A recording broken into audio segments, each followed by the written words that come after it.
bukan bagaimana kita bisa terus mengawasi, tadi Lutfi sudah menjelaskan ya, tapi bagaimana kita betul-betul meminta jaminan bahwa pemilu ini berlangsung secara jujur dan adil. Poin pertama saya kira Ibu Tri Susanti akan bisa mengelaborasinya pada kita 5-6 menit. Silakan Mbak Bibip.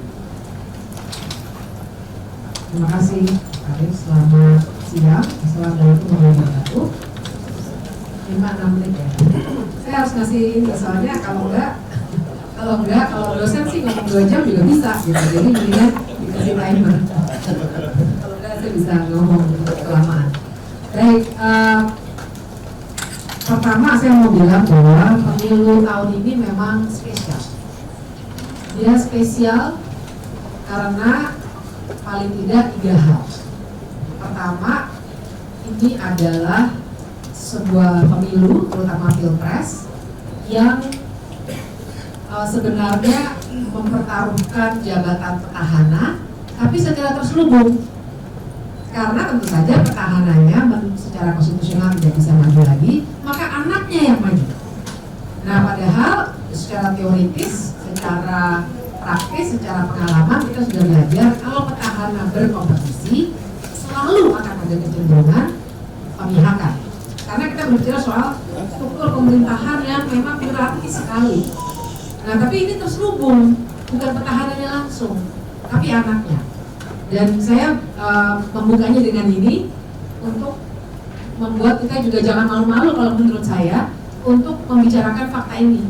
Karena nyatanya sudah terjadi juga sih beberapa peristiwa yang nanti akan bisa kita kontrol, salah satunya melalui website ini.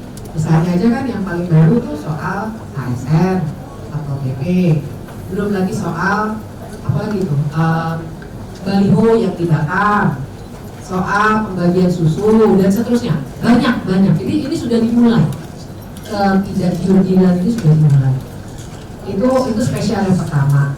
Dan kemudian spesial yang kedua adalah juga karena pemerintahan yang sekarang ini memang sudah membuktikan kekuasaannya sudah besar sekali, 10 tahun ya. Memang sih kita semua sejak kita punya pemilihan presiden langsung pasti 10 sejak 2004 begitu ya, 10 berdua kali sih. Tapi yang sekarang ini kan kita semua tahu kekuasaannya itu sudah secara ekspansif dilakukan selama 10 tahun ini. Baik dari aspek hukum, karena itu latar belakang saya, hukumnya saya sudah sering membicarakan soal bagaimana autokratik legalisme itu dilaksanakan, pembunuhan KPK-nya, pembunuhan masyarakat sipilnya, pembunuhan Mahkamah Konstitusinya, dan juga pelemahan DPR. Nah, jadi artinya kekuasaan itu sedang eksesif sekali sekarang, lagi lucu-lucunya ketimbang pemerintahan-pemerintahan yang lalu setelah kita reformasi ya, ukurannya itu. Karena model cuma 2 kali terus kemudian berlangsung, kita sebenarnya nggak lama-lama amat. Nah, spesial yang ketiga adalah karena kita juga dalam situasi di mana model komunikasi kita memang sudah berubah. Jadi istilahnya Mas Luki kan dulu 1.0 gitu. Nah, sekarang kita sudah model komunikasi sudah berubah. Banyak juga di satu sisi baik, di sisi lainnya buruknya kita sudah tahu semua, ada hoax, mungkin sekali ada hoax dan seterusnya, tapi juga bisa dimanfaatkan untuk hal yang bermanfaat seperti ini, mudah-mudahan kalau kita manfaatkan. Nah, jadi 3 itulah yang membuat pemilu kali ini spesial. Dan yang 2 tadi kan sesuatu yang seharusnya memberikan alarm kepada kita. Nah, karena alarm itulah menurut saya memang kita harus lebih aktif untuk menjaga pemilu ini supaya jurdil. Nah, jadi menurut saya adalah civic duties kita, tugas kewargaan kita untuk mengawasi pemilu karena spesialnya itu tadi. Dan tentu saja website ini bukan satu-satunya, saya juga tahu Mas Hadar dan Netflix juga kalau nggak salah ada Jaga Suara 2024 yang ada ya. Jadi saling berkolaborasi dan saya kira inilah cara kita semua dengan spesial yang nomor 3 tadi, yaitu dalam situasi komunikasi yang begitu berbeda untuk menjaga pemilu dengan cara yang sederhana tapi mudah-mudahan malah efektif gitu. Jadi itu yang membuat kita harus banget memanfaatkan semua yang sudah tersedia ini, dan semua upaya untuk menjaga pemilu 2024 ini, karena spesialnya tadi itu harus kita dukung, harus kita manfaatkan. Karena kita nggak mau semua orang udah bilang, wah Indonesia ini lagi democratic regression, atau beberapa tahun lalu kan sempat bilang Indonesia di persimpangan jalan. Nah oke lah, kalau kita mau pakai terminologi persimpangan jalan, ini salah satu simpang jalannya nih. Kita nanti mau mundur sekali, atau kita mau maju. Nah salah satu caranya adalah menjaga pemilu. Tentu saja partisipasi politik bukan pemilu satu-satunya, tapi yang sudah terancam di depan mata itu pemilu 2024 ini. Jadi ya tentu saja jadi tugas keluarga kita untuk menjaga itu. Dan yang kedua juga saya ingin bilang bahwa website ini juga tadi Mas Luki sudah menjelaskan keamanannya dan segala macam ya. Tapi memang kalau konteksnya kerangka hukum pemilu, website ini adalah bagian dari pengawas pemilu yang ada dalam kerangka hukum yang diawasi oleh Bawaslu.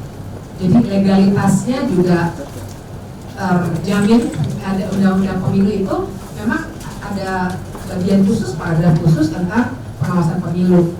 Nah, jadi website ini juga sudah terdaftar sebagaimana halnya beberapa website lainnya. Sekali lagi, buat saya sih semua inisiatif untuk menjaga pemilu harus kita dukung, harus kita manfaatkan. Nah, jadi dengan ada dalam kerangka pemantauannya Bawaslu,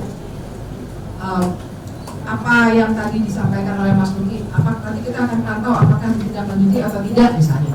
Itu juga artinya tindak lanjutnya mudah-mudahan juga konkret, nggak cuma dipajang di website atau diberitakan oleh kawan-kawan media, tapi juga kalau memang memenuhi ketentuan dalam peraturan undang-undangan, kita teruskan ke Bawaslu, karena website ini adalah bagian dari sistem pemantauan sesuai dengan undang-undang pemilu.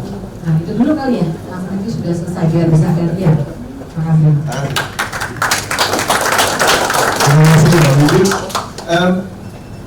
Ini tugas kita ya. Tadi Bibi bilang tugas keluarga negara, tugas keluargaan kita. Jadi pemilu 2024 ini membuat kita tidak hanya mau memilih siapa wakil rakyat dan pemimpin untuk 5 tahun ke depan, tapi juga ingin memastikan bahwa proses menuju ke TPS itu tidak dilakukan dengan cara curang. Yang curangnya sudah digarisbawahi tadi, atau peluang curangnya itu tinggi sekali, karena yang terlibat adalah putra penguasa. Itu lebih kurangnya dari Bibit ya, saya cuma ulang, oke?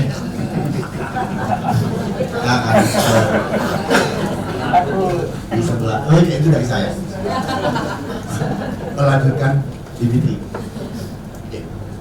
Kita akan juga mau tahu ini atau begini, warga negara yang punya tugas bukan hanya memilih tapi tadi mengawasi juga, itu akan melahirkan satu sistem politik yang semacam apa lah.